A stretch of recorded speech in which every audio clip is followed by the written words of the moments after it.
Assalamualaikum dan salam sehati sejiwa. Rakyat di negeri ini yang memiliki senjata api jenis senapang patah tidak berlesen diarahkan menyerahkan senjata tersebut di balai polis terdekat dalam kadar segera. Menurut Ketua Jabatan Siasatan Jenayah IPK Sarawak SAC Dave Kumar, arahan itu dikeluarkan berikutan terdapat 2 laporan melibatkan rompakan bersenjata di Serian dan Bau dalam tahun ini. Ini termasuk kes pembunuhan seorang pembeli lada di Bau yang ditembak mati menggunakan senapang patah Jun lepas dan polis berjaya menangkap 3 lelaki tempatan pada 2 Ogos lepas berhubung kes tersebut.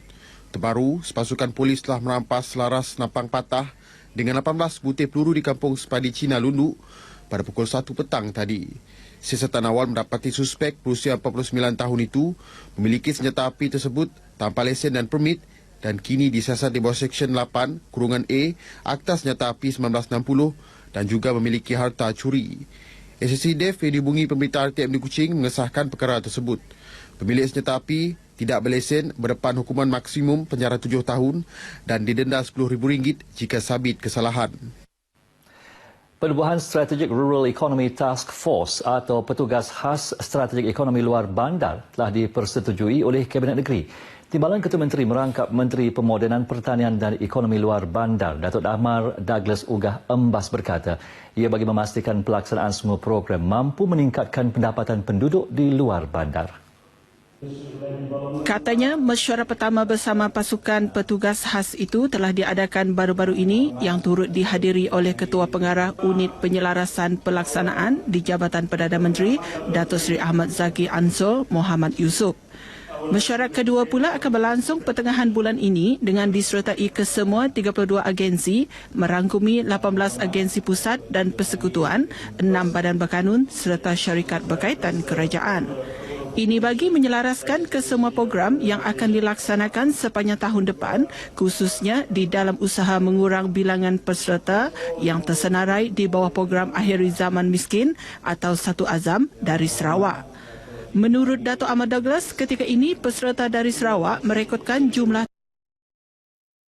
12,000 orang di bawah program tersebut. Jelasnya, kementerian itu telah menetapkan sasaran untuk mencapai pengurangan separuh daripada jumlah tersebut menjelang 2018.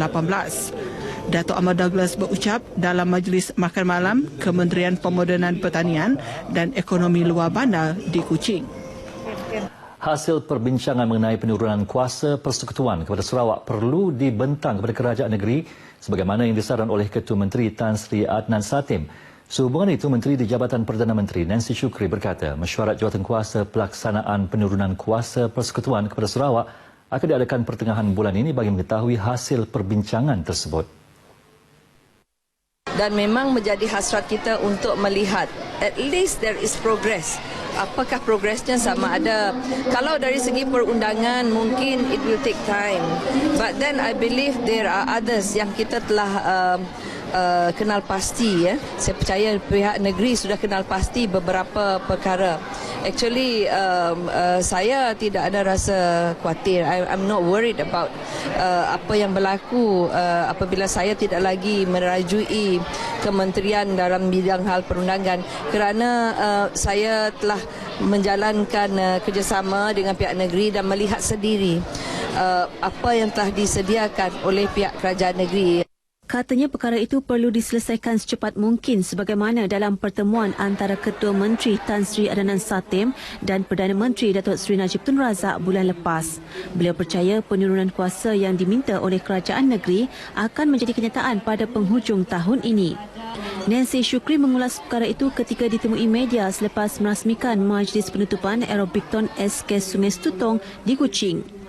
Baru-baru ini, Ketua Menteri Mahu Kerajaan Persekutuan menunjukkan hasil perbincangan tersebut kepada negeri ini untuk kebaikan bersama. Ketetapan bersama yang diluluskan secara sebulat suara dalam Dewan Undangan Negeri pada 2014 mahu kuasa-kuasa negeri dikembalikan seperti yang dipersetujui dalam Perjanjian Malaysia 1963 yang ditandatangani Sarawak, Tanah Melayu, Sabah, Singapura dan United Kingdom. Pendidikan latihan teknikal dan vokasional TVET akan diperkasa bagi meningkatkan jumlah pelajar mendapat pendidikan berbentuk kemahiran dan vokasional. Menurut ahli Dewan Undangan Negeri Telian, Yusip Nosh Balo, kerajaan menyasarkan peningkatan itu kepada 35% berbanding hanya 25% pada masa kini. Jelasnya negeri ini memerlukan banyak tenaga kerja dalam bidang teknikal menjelang 2030 bagi memenuhi keperluan industri khususnya di koridor tenaga boleh diperbarui Sarawak SCO. Yusuf Nos berucap pada Majlis Convocation Politeknik Mukah di Dewan Serbaguna Politeknik itu. Terdahulu, Pengarah Politeknik Mukah, Lieutenant Kolonel Bersekutu Pertahanan Awam Abdul Rani Yunus dalam ucapannya berkata keboleh pasaran pelajar politeknik itu meningkat kepada 93.2% pada tahun 2015 berbanding 82.9% pada tahun sebelumnya. Justru beliau yakin Politeknik Mukah berkemampuan untuk memberi sumbangan yang lebih bermakna dalam penjanaan tenaga pekerja yang diperlukan oleh sektor industri negara. Majlis Convocation kali ini melibatkan seramai 681 orang graduan dari pelbagai jabatan diploma, antaranya kejuruteraan awam, kejuruteraan elektronik, pengajian perniagaan, akuntansi, teknologi maklumat dan diploma sains kesetiausahaan. Perkembangan Sukan Paralimpiad ke-18 Sarawak. Dalam acara olahraga padang di Stadium Sarawak, Tuan Rumah Sarawak menang pingat emas menerusi Jamal Nasir Zulkifli dalam acara merejam lembing dengan catatan rejaman sejauh 18.26 meter.